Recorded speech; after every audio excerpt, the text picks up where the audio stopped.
Si de algo saben las abejas, es de flores.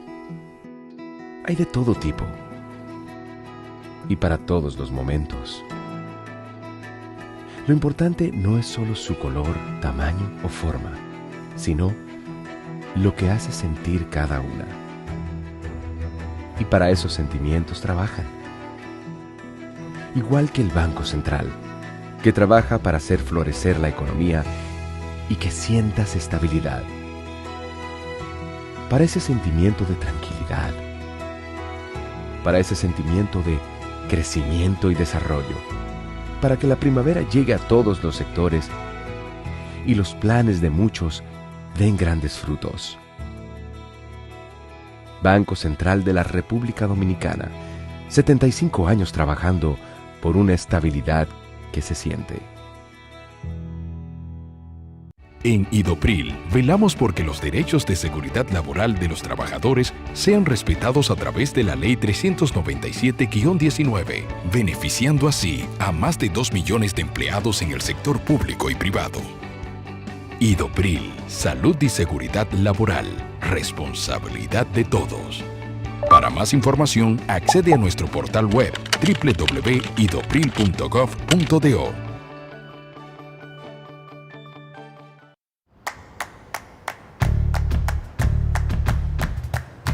Felipe y Gaby dan fe del crecimiento de la construcción gracias a Banreservas. Lo mismo pueden decir Manolo, Conchita y toda la brigada por el apoyo que recibe la pelota del Banco de Todos los Dominicanos. Los Invencibles también son testigos de ese apoyo al arte y la cultura. Y ni hablar de todos los que se benefician del programa de pignoración de arroz, como don Héctor y su gente. Y el respaldo es tan real que les cuente Jessica, quien realizó su sueño ecoturístico con la ayuda de Expo Fomenta Pymes Banreservas. Los sectores construcción, pymes, deporte, arte, cultura, turismo y agricultura saben que detrás de uno que avanza hay muchos más echando hacia adelante. Banreservas, el banco de todos los dominicanos.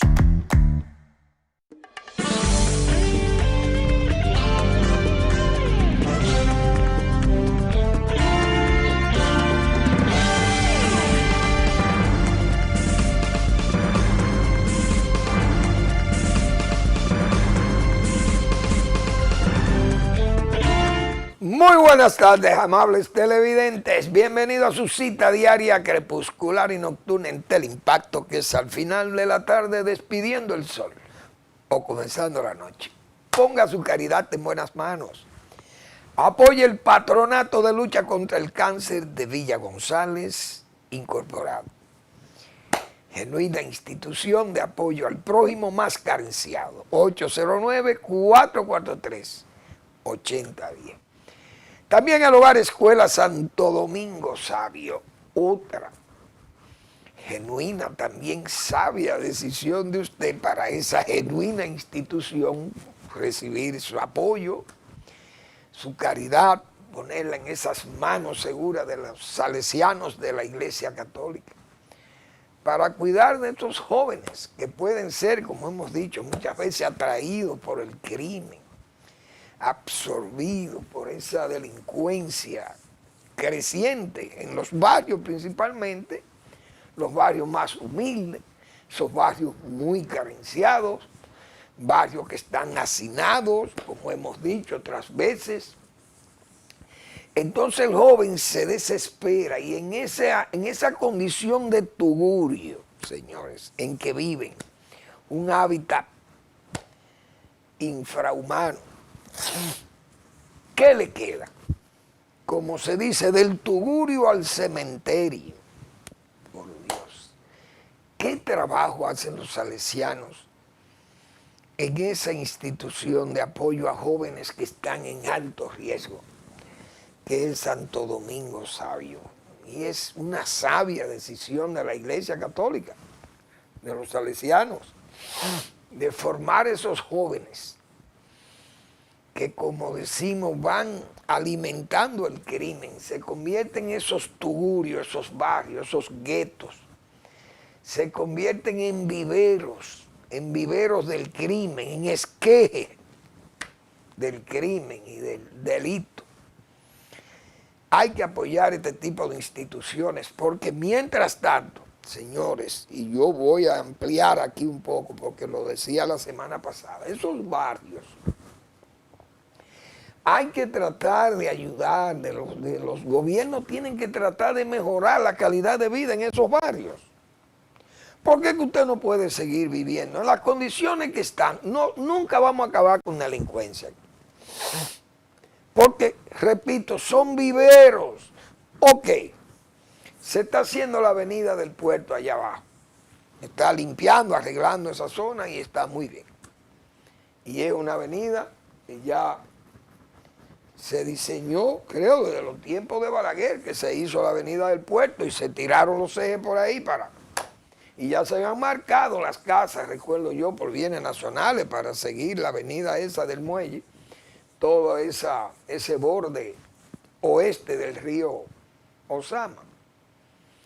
Y no hay duda que eso es una labor de urbanización ahí, pero los barrios hay que urbanizarlos. Hay que urbanizar más el barrio para humanizarlo además.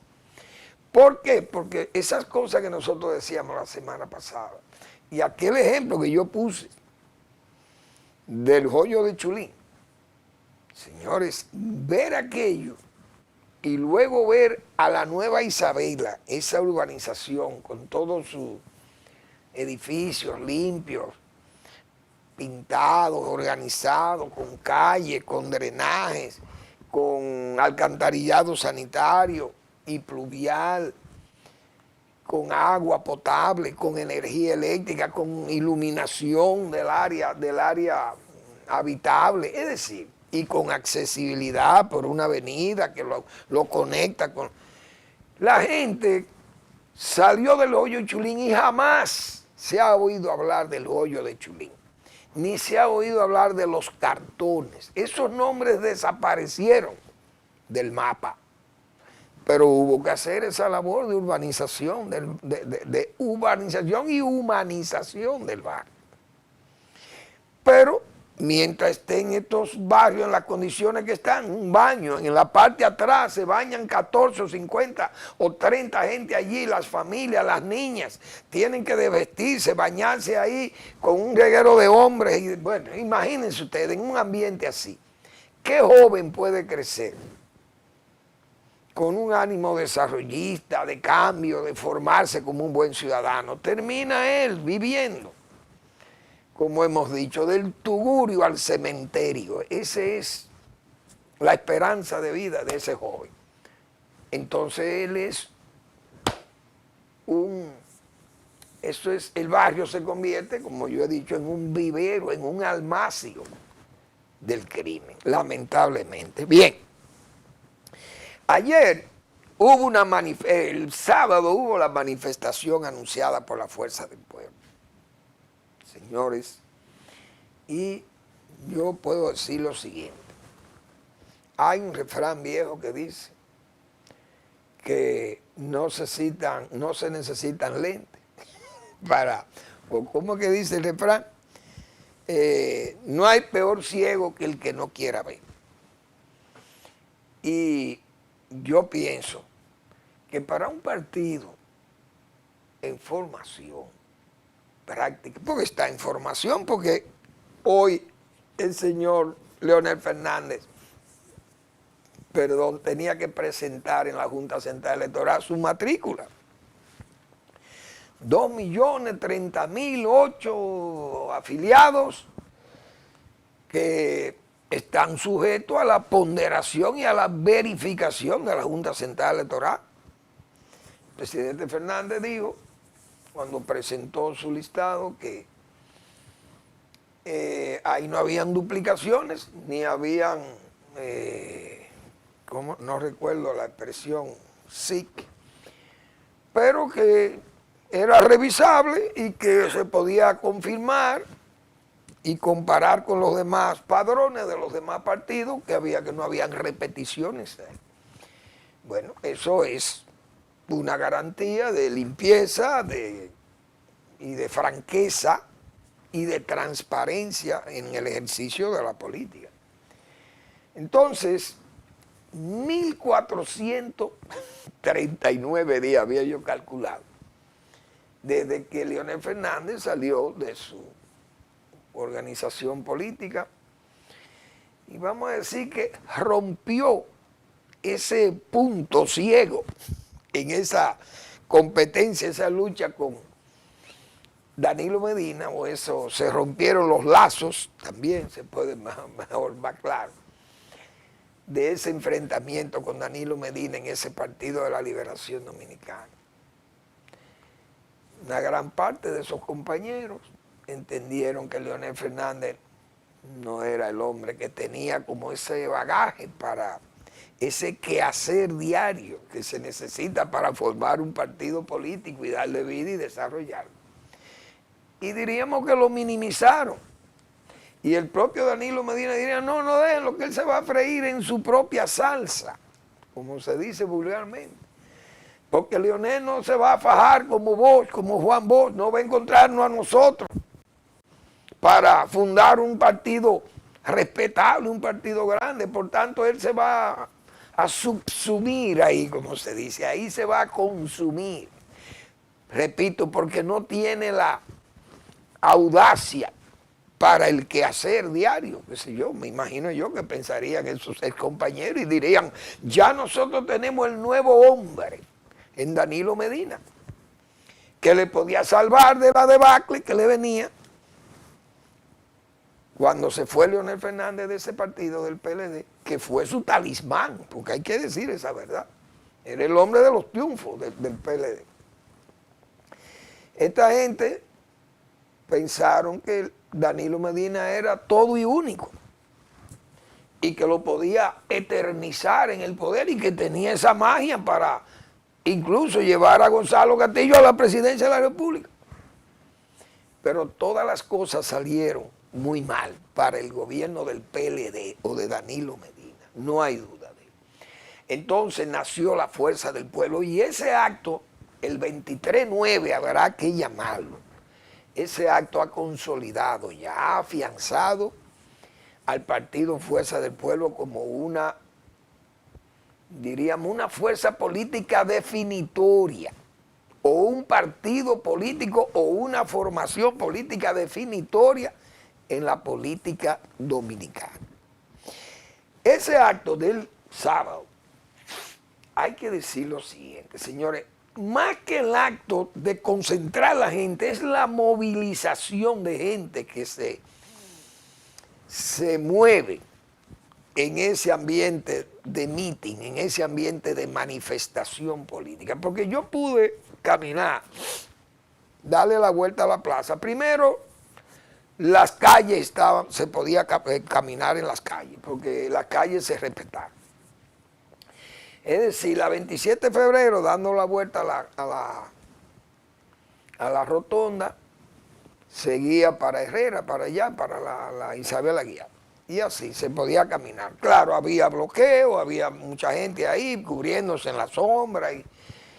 Porque ese acto a las 4 de la tarde, todavía a las 3, por ahí el sol estaba muy fuerte, no hay duda de ello. Entonces, como estuvo nublado, uno pensaba que tal vez el sol iba a estar menos recio.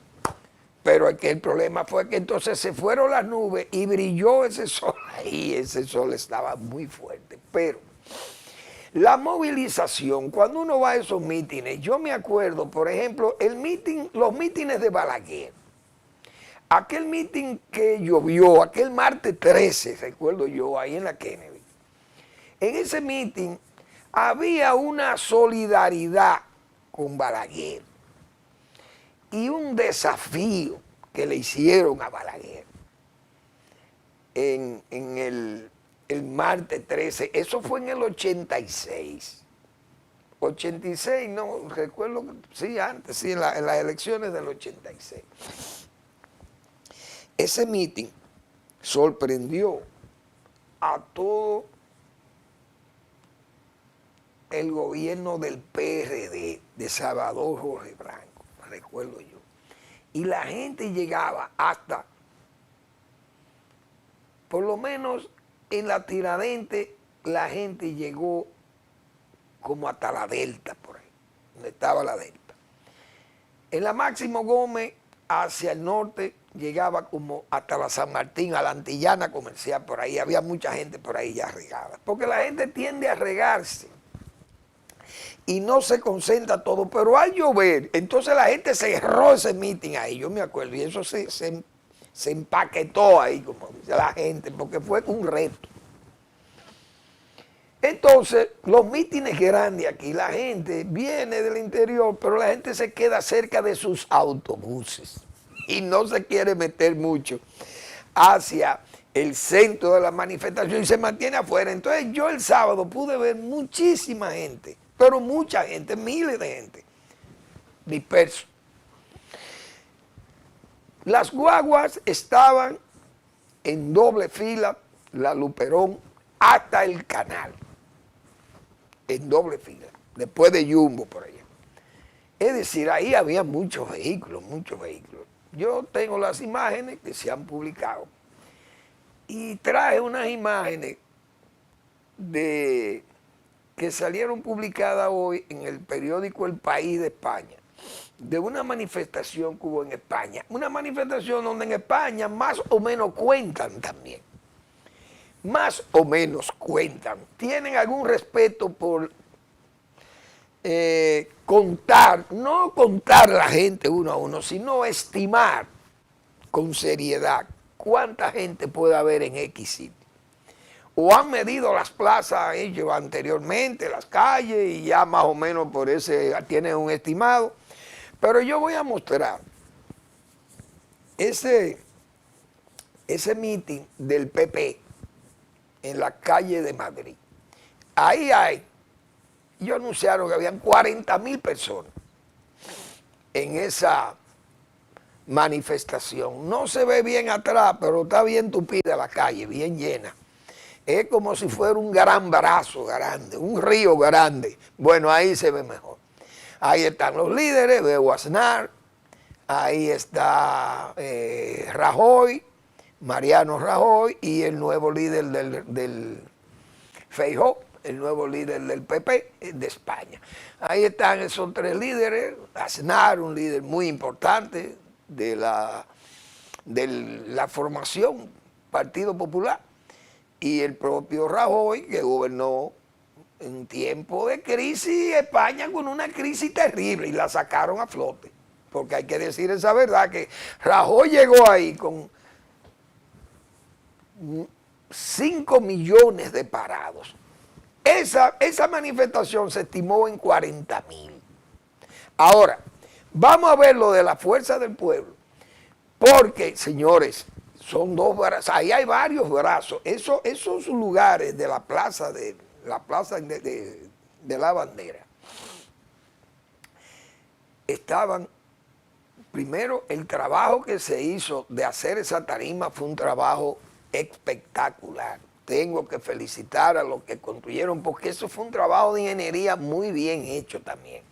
Montar esa tarima con 3 ejes ahí, y miren eso ahí, señores. Yo le mostré 40,000 en la anterior, en la de España.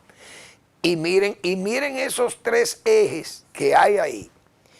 Porque cuando estaba hablando Leonel Fernández, yo recuerdo que vi mucha gente saliendo ya buscando sus guaguas. Porque la gente lo que está es pendiente de la guagua, pero la gente viene la convocatoria. O sea, si la gente se concentra, si el que viene a un acto de estos mítines se concentra, la gente participa y se ve masivamente.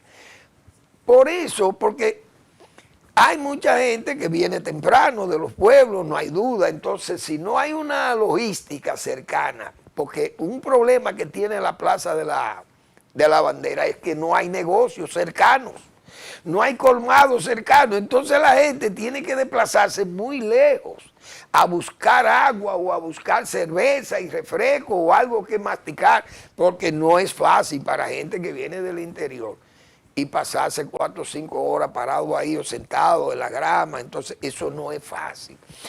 Pero hay que darle crédito a la fuerza del pueblo, porque movilizó señores, movilizar tanta gente y con esa logística de transporte, tantos autobuses, hacía tiempo, repito, que yo no veía una movilización de un partido político como ese del sábado que se organizó en la Plaza de la Bandera, porque hay que decir la verdad. He dicho, no hay peor ciego que el que no quiera ver, como se dice en el refrán. Pero esa es la realidad.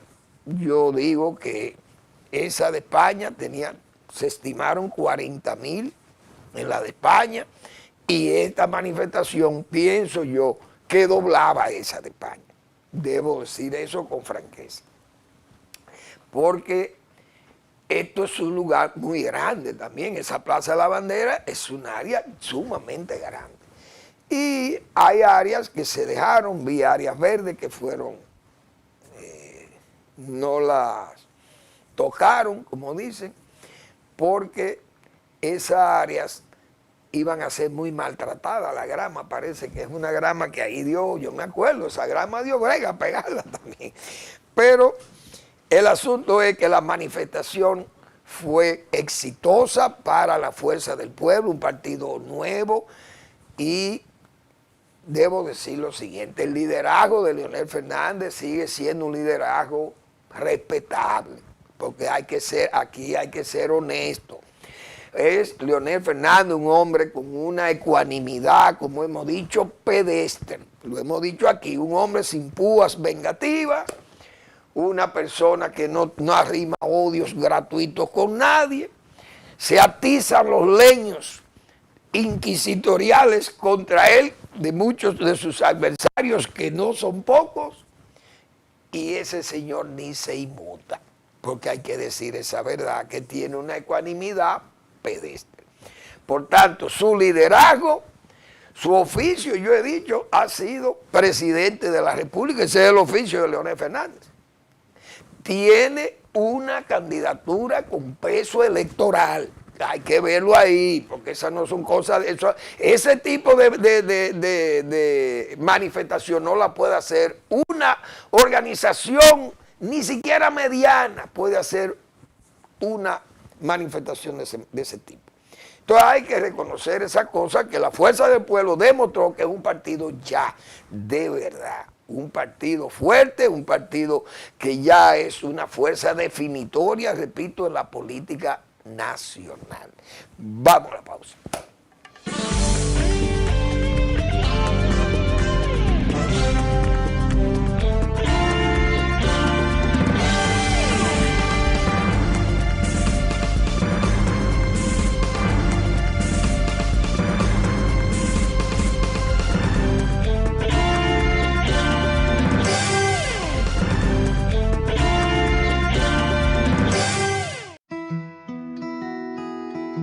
Si de algo saben las abejas, es de flores.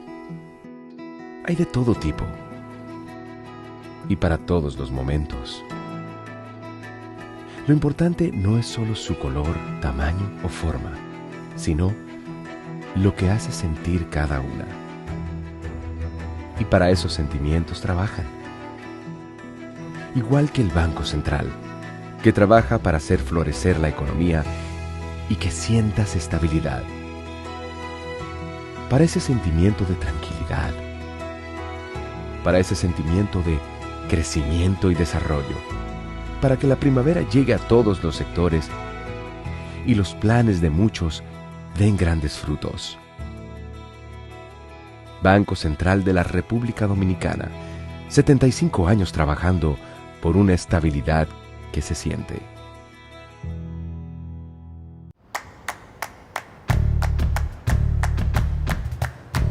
Felipe y Gaby dan fe del crecimiento de la construcción gracias a Banreservas.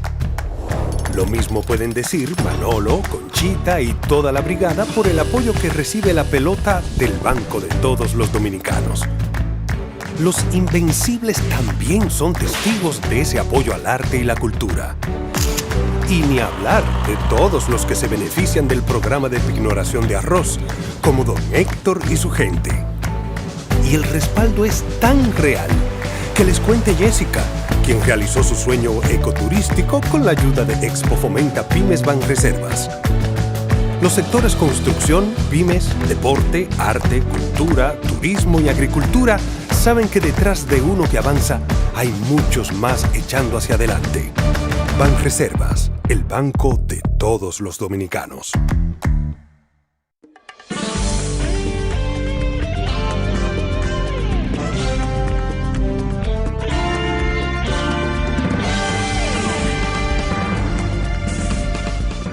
De la crisis haitiana hay que ver muchas cosas.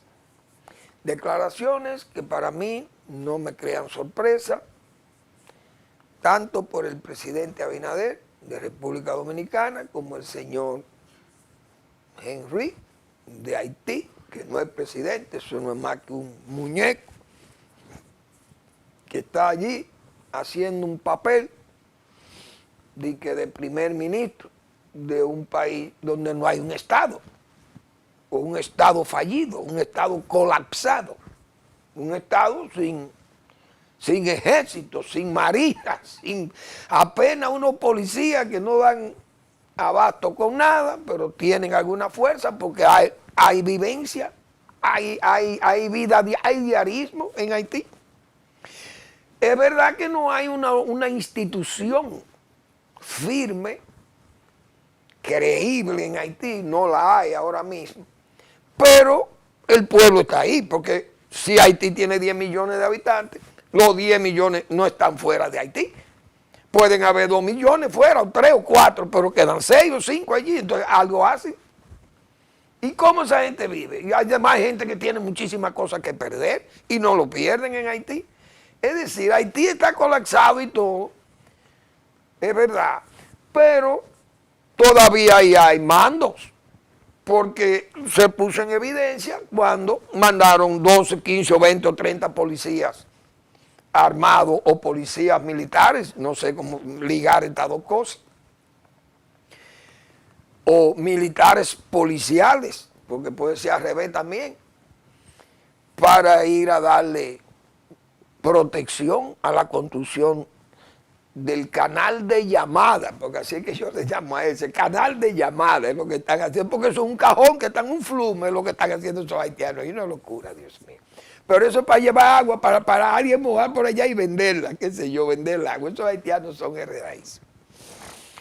Pero no me extrañan unas declaraciones atribuidas a Henry, de que él le da su apoyo a los que están construyendo el canal y que ese canal no se va a parar, porque Haití tiene derecho sobre esas aguas. Eso es lo que han dicho todo el tiempo. Primero negaba que él no tenía, que el gobierno no sabía de eso, que eso era un asunto privado y que ellos no tenían jurisdicción de aquello. Pero hay que entender este mojigato porque en Haití se vive de ese populismo demagógico. Él quiere levantar alguna especie de, qué sé yo, de liderazgo, tratar de que su nombre pegue como un defensor, que él es una necesidad en Haití, pero no se ha dado a sentir porque no tiene instituciones que dirigir ni tiene la fuerza para poner el orden en ese país. Entonces hay que entender que ese señor usa eso, expresiones de ese tipo para justificarse ante ese pueblo, que es un pueblo que no tiene, un pueblo como dicen embrutecido por ese vuduismo y ese sincretismo religioso y el aguardiente y todas esas cosas. Eso es lo que vive ese país, vive embrutecido por todas esas cosas. Entonces eso es Haití, pero Haití institucionalmente y militarmente es un esqueleto, dijimos nosotros aquí. Desde el principio, con rotundidad, Manuel Fermín se inscribió entre los que le sugirieron al gobierno desde esta pequeña y humildísima tribuna, como suele decirse. Dijimos nosotros, ese problema el gobierno no puede afrontarlo como si fuera con un Haití fuerte o un Haití vigoroso, es un Haití pobre y negro, que son dos condiciones para victimizarse. Y yo creo que hasta ahora eso es lo mismo que ha pasado. Claro, el gobierno dominicano, que no es manejado por gente que tienen las habilidades diplomáticas que siempre han tenido los gobernantes dominicanos que han gobernado este país con sabiduría y con experiencia. Porque, señores, ¿cómo es posible, he dicho yo aquí, que Ulises Heró, en tiempo en que Haití era fuerte, Ulises Heró siempre manejaba esas relaciones con los haitianos, sin tener que enfrentarle con la guardia? Simple y llanamente la diplomacia. Y yo he puesto los ejemplos aquí, del Vaticano y todo aquello. Bien. Horacio Vázquez, que era un hombre que venía de la manigua y con un liderazgo enorme desde el gobierno, todo el mundo reconoce que en una oportunidad le puso frente a las autoridades haitianas, le puso frente allí comenzando el siglo XX. Y hasta se desplazaron militares y gente que fueron, y hasta Mon y esa gente. Yo creo que Moncácer era el delegado en el Cibao de ese gobierno cuando derrocaron a Heró. Ese gobierno que hubo en el 1, 1901, 2, 1903, que tuvo Jiménez primero y luego Vázquez. El horacismo tumbó a Jiménez, yo creo en el 1 o en el 2, por ahí 1901, 1902. Pero en el 3, por ahí era Horacio Vázquez. Y se le puso pecho, como se dice, a Haití, pero no se llegó más lejos de él. Ahora, el caso de Juan Bosch, por ejemplo.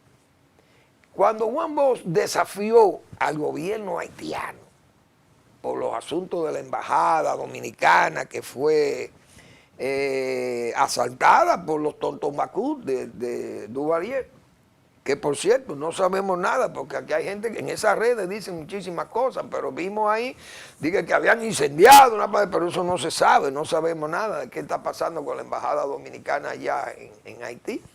Raro que eso no lo han cerrado y que no han llamado al embajador. Nosotros decíamos la semana pasada o antepasada que es lo que hacen las embajadas allí. Entonces el embajador aquí, un embajador allí, no se sabe con quién se hablan y qué hace el embajador allí tampoco. No sabe con quién hablar, ni a quién llevarle tal vez. Pues ¿quién es el canciller de Haití? Ni saben. Yo creo que ni lo saben quién es el canciller de Haití. En resumen, el caso dominicano, nosotros dijimos que el gobierno tomó medidas como si hubiéramos estado en los tiempos de Duvalier. Es decir, cuando Juan Bosch tomaba la decisión de decir, mire, si usted si me viola la embajada, voy a bombardear a Puerto Príncipe. Primero, República Dominicana tenía un avituallamiento militar que venía de la dictadura de Trujillo. Teníamos un equipo militar soberbio, formidable en el país. Pues aquí, para el año 63, tenía que haber mínimo 30 aviones P-51, varios escuadrones de aviones ahí, bombarderos y qué sé yo qué, y aviones a chorro, los vampiros, y todo, y esos pilotos con buena formación y ya con experiencia de tiro, porque habían tirado en los tiempos de Maimón y Heterohondo y Constanza. La Marina de Guerra, qué sé yo, movilizó sus barcos, teníamos unas fuerzas armadas soberbias, pero Haití tenía fuerzas armadas también, entonces había que actuar con esa, diríamos, con el músculo, sacarle pecho a los haitianos, y Juan Bosch no se amilanó con eso, es verdad. Ahora, el Haití de hoy es un esqueleto, hemos dicho aquí nosotros 1000 veces. Yo me inscribí, repito, diciendo que las medidas no había que ser tan duras, porque eso iba a exacerbar y iba a excitar más los furores de ese pueblo haitiano, porque es un pueblo pobre y negro, un pueblo que se victimiza, se une sobre la base de que los dominicanos nos quieren matar de hambre. Y además nos amenazan de muerte con muchísimos militares armados y helicópteros y aviones sobrevolando, y nosotros no tenemos nada aquí con qué defendernos, machetes.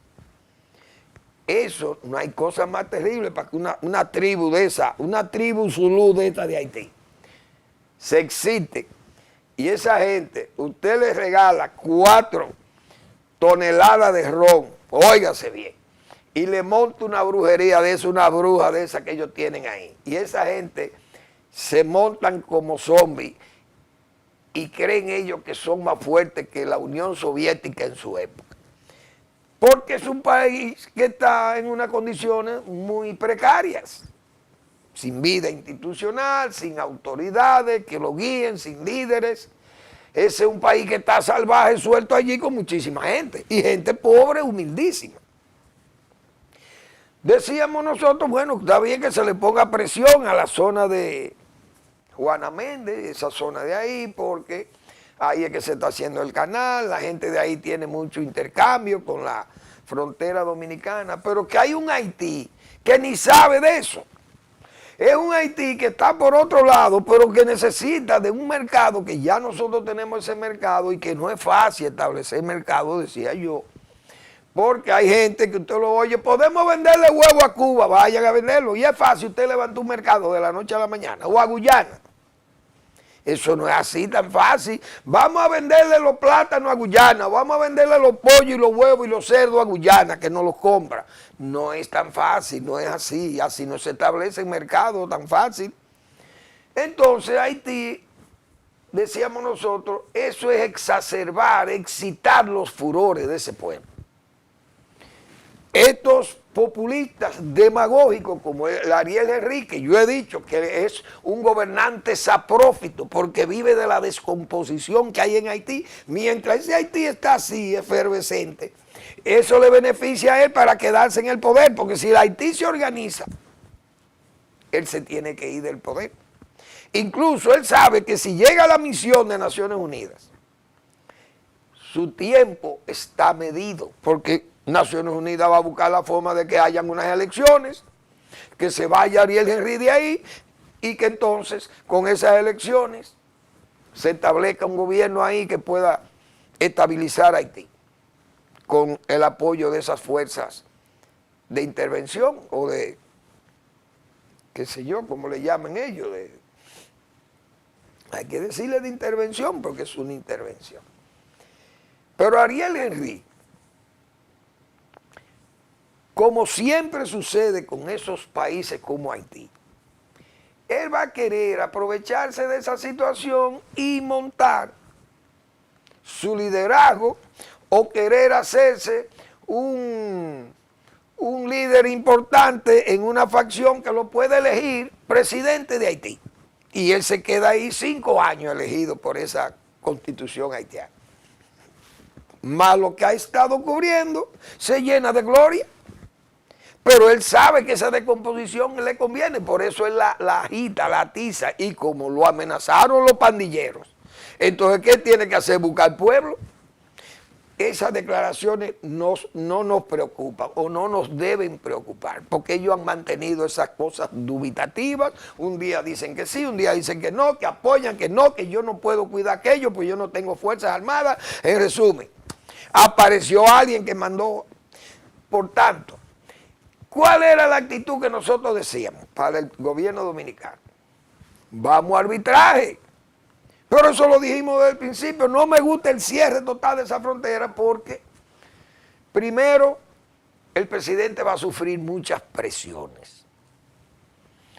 Y es peligroso cuando usted, un gobierno que uno sabe cómo se manejan estos grupos económicos aquí, que el presidente se meta a convertirse, decía yo, en un motor para 2 posibles errores. Uno, entrar sin necesidad en una crisis como la que va ya afectando muchos intereses. Entrar sin necesidad y tener que salir con precipitación. Hoy, el presidente Abinader ha planteado que en algunas semanas, un par de semanas, podrían flexibilizarse las medidas que se han tomado con respecto al masacre o a la frontera. Esas medidas, uno sabe lo que son la flexibilización, es abrir la frontera. Porque uno sabe, y lo sabemos todos aquí, las presiones que debe estar recibiendo el presidente Abinader por esos negocios paralizados en Haití. Y Haití quiere levantar aquella bandera de que ellos pueden ser, pueden vencernos a los dominicanos sobre la base de resistir. Será hambre y resistir las limitaciones, pero ellos tienen de dónde importar, porque Estados Unidos le suple lo mismo que nosotros le estamos supliendo, probablemente un poco más caro, más difícil de distribuirlo, porque la frontera allí no es tan fácil, pero ellos buscan la forma de sobrevivir. Pero ya el gobierno, el presidente ha hablado de flexibilización y ha dicho que la frontera no será la misma a partir de esta situación, de esta crisis que se ha presentado, dijo el presidente. Hay posibilidad de flexibilizar medidas en contra de Haití en 2 o 3 semanas. Eso nosotros dijimos que el presidente iba a sufrir presiones que podían haberle o ponerlo en una situación de horcas caudinas. Y ojalá no sea esa, porque sería una humillación ante una situación sin asesoría, que es lo que se ha presentado, me imagino yo, con este problema del masacre, con decisiones como las que se han tomado tan precipitadas. Vamos a la pausa y volvemos.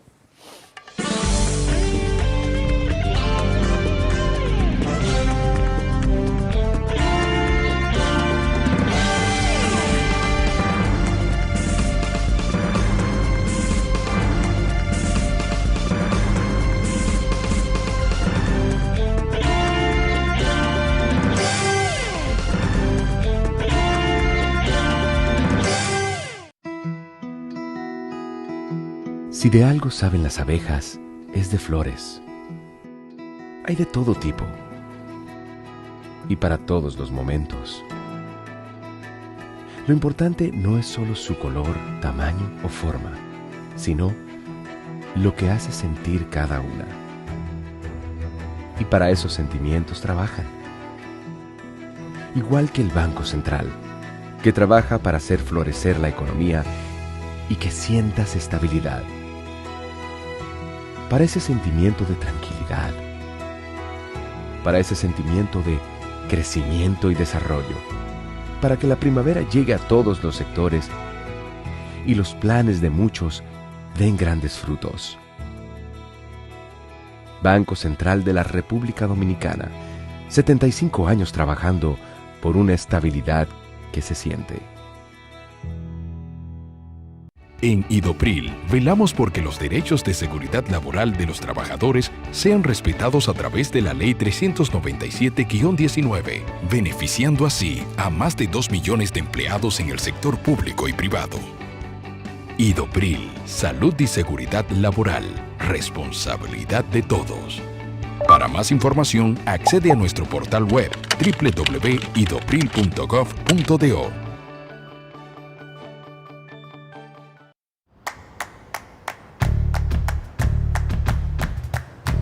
Felipe y Gaby dan fe del crecimiento de la construcción gracias a Banreservas. Lo mismo pueden decir Manolo, Conchita y toda la brigada por el apoyo que recibe la pelota del banco de todos los dominicanos. Los Invencibles también son testigos de ese apoyo al arte y la cultura. Y ni hablar de todos los que se benefician del programa de pignoración de arroz, como don Héctor y su gente. Y el respaldo es tan real que les cuente Jessica, quien realizó su sueño ecoturístico con la ayuda de Expo Fomenta Pymes Banreservas. Los sectores construcción, pymes, deporte, arte, cultura, turismo y agricultura saben que detrás de uno que avanza hay muchos más echando hacia adelante. Banreservas, el banco de todos los dominicanos.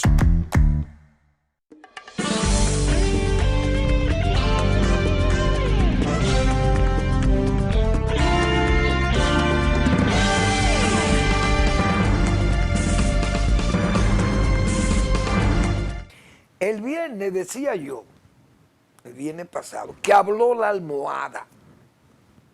La señora primera dama, Raquel Arbaje, decía que se necesitaba de una solución rápida en Haití. es la primera dama, pero es la esposa del presidente. Decía yo, es la almohada contigua a la del presidente. Y esas cosas me dicen a mí que tenía que ser una preocupación del propio presidente. Cuando el presidente dice que se pueden flexibilizar las cosas es porque, repito, está recibiendo presiones. Presiones o de sectores o de la vida misma, del diario vivir. ¿Por qué? Porque hay mucha gente que se está resintiendo de eso. Aquí, de parte de aquí, que de parte de allá no sabemos, porque el gobierno tal vez tiene mejor información.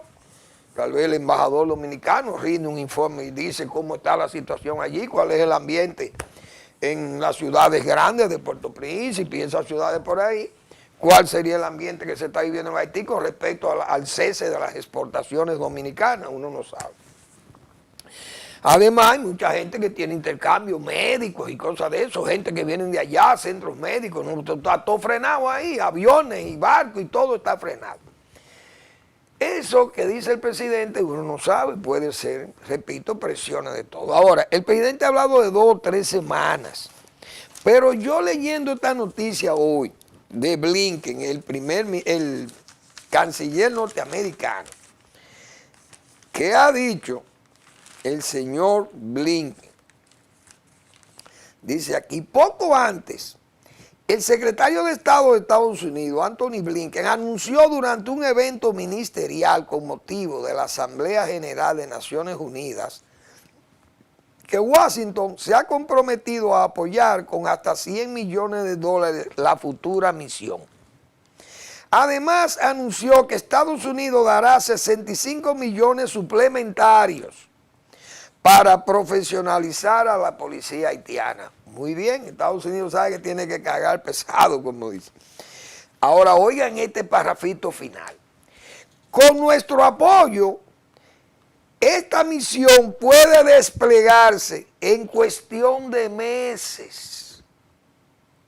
Y no tenemos tiempo que perder, dijo Blinken. Señores, meses, esa frontera cerrada por meses, eso va a ser una debacle. Allá y aquí, digo yo, porque no es que lo que querramos que esa frontera esté abierta. A mí no se me puede decir que yo soy antidominicano, porque uno quiere que el país tenga sus negocios y que aquella gente tampoco se exacerben más y su furor se excite más por un problema de orgullo que ellos quieran tener con respecto a la República Dominicana, pero que a la larga no va a afectar como quiera, porque es que esa gente es para acá que van a coger, porque ellos no pueden tirarse al mar. Y Haití, por la única conexión de tierra que tiene con la República Dominicana, por donde puede pasar. Ahí vimos nosotros unos haitianos pasando un saco por la verja. Dígame usted va a ver eso en el muro de Cisjordania, o en el muro de Melilla y Ceuta. Yo creo que está la imagen por ahí. Eric, si tú eres tan amable, mira una imagen que yo tengo ahí de unos haitianos pasando un saco por un hoyo. Ajá, papá. Esa es la verja. Ese es el muro. Mira el muro. La raya de Abinader, saltando la raya de Abinader. Ya está bien, ya que eso no... Es para ver la fragilidad de esa valla. Porque imagínense ustedes. Entonces, pero fíjense lo que ha evidenciado el cierre total de la frontera, porque hay cosas que se ven. El cierre total de la frontera, como se ha asumido, que uno sabe que hay sus filtraciones, porque eso no es difícil, la unanimidad, como dicen, total, eso es imposible. Pero fíjense que el ejército y las visas paradas, no hay cruce de haitianos para acá. ¿Qué quiere eso decir? Que nosotros nos llenaron de haitianos las relaciones exteriores con los consulados y el ejército cobrando dinero para dejar pasar haitianos. Porque no vienen haitianos. ¿Por qué no vienen al país ahora? ¿Qué está pasando en la frontera? El cierre, repito, ha servido, eso sí, para demostrarnos a nosotros que el ejército dominicano es un ejército felón, traidor al país, el ejército que ha estado sirviendo a la frontera. Porque es el que ha vendido la patria. Igualmente los cónsules que han otorgado centenares de miles de visas y los gobiernos sabiendo eso, que son intendencias, verdaderamente intendencias, esos consulados. Ahora se evidencia quiénes son los que nos han llenado de haitianos en este país. Lo estamos viendo en la frontera ahí, no hay cruce de haitianos para acá, ¿por qué? Porque no hay visado y el ejército está celoso, cuidando sus puertas allí. Los haitianos al contrario, le están haciendo el favor a migración, se están yendo muchísimo. Y ojalá se vayan y no vuelvan más, que no vuelvan más aquí, como decía José Antonio Alí, o dijo o escribió el cantor del yaque. Pero esa es una verdad que estamos ahí viéndola a diario, con la raya tirada por el presidente Abinader. Vamos a esperar, porque uno no puede, nosotros no somos predictores ni nada de eso, pero uno le preocupa que el presidente tenga que echar para atrás, porque es que esa medida tan drástica, con un esqueleto, repito, porque ¿qué es lo que le vamos a amenazar a Haití? Palabras. Con palabras los haitianos no van a llegar a ningún lado, ni nos van a matar a nosotros con palabras. Pero ellos resisten con ese gesto y una comunidad internacional débil con el negro y el pobre. Y este es el país más pobre de América, el desamparado, los esclavos de América y esclavizados por los dominicanos, racistas y xenófobos. Llevamos nosotros la de perder. Si el arbitraje se hiciera con un organismo de eso, de PNUD, de Naciones Unidas, o la OEA, que sea, o el Banco Interamericano, o el Banco Mundial, y el Fondo Monetario, todo el que quiera participar, y el Centro, y el SICA, qué sé yo, de Centroamérica, todo el que quiera entrar, el sistema integrado de Centroamérica. Miren, señores, vamos a ver qué es lo que está pasando con este diferendo entre Haití y la República Dominicana por unas aguas que ellos están peleando, las aguas de un río limítrofe. ¿Qué dice primero los tratados internacionales sobre esto? Miren, ahí tiene, ya hemos dicho, Pakistán y la India tiene problemas con China y todo, Estados Unidos y México tienen un río que lo divide, todo el mundo tiene río que lo divide, y Venezuela y Colombia, y muchísimos países ahí de Centroamérica y de América del Sur, y de Asia. Lo dividen ríos y cosas de eso. ¿Qué dicen los tratados en esto? Mire, respetarse, llegar a un acuerdo, se hace el arbitraje y nosotros no teníamos que andar con tanto apaviento. Eso fue lo que dijimos desde el principio. ¿Por qué? Porque yo he citado y yo puedo decir con ese yo tan que lo he mencionado tanto, pero con mi yo íntimo he dicho aquí, porque soy un creyente de eso, defiendo eso. Y no es posible que en el año 1896 nosotros tuviéramos mejor juicio diplomático o de los tratados como lo manejó Heró con don Emiliano Tejera defendiéndonos a nosotros y el Papa León XIII. ¿Cómo es posible que nosotros en 1896 tuviéramos mejor servicio diplomático, mejor idea de lo que son nuestras relaciones con un país incómodo, difícil como es Haití? Pero es incómodo y difícil porque es negro y pobre. Porque con Estados Unidos nosotros no vamos a tener ese problema, ni con Puerto Rico lo tendríamos ahí cerquita con Puerto Rico. Pero con Haití, ese problema de Haití es que es negro y pobre, lamentablemente. Entonces teníamos mejor juicio en tiempos de Ulises Heró. Hace 127 años teníamos mejor juicio, 127 años precisamente. Teníamos mejor juicio diplomático que ahora. No puede ser. Seguimos con el tema porque el tema nos parece que no va a salir de los medios por muchos días más. Gracias por su atención. Nos vemos mañana en otra entrega de Al Final de la Tarde, despidiendo el sol o comenzando la noche.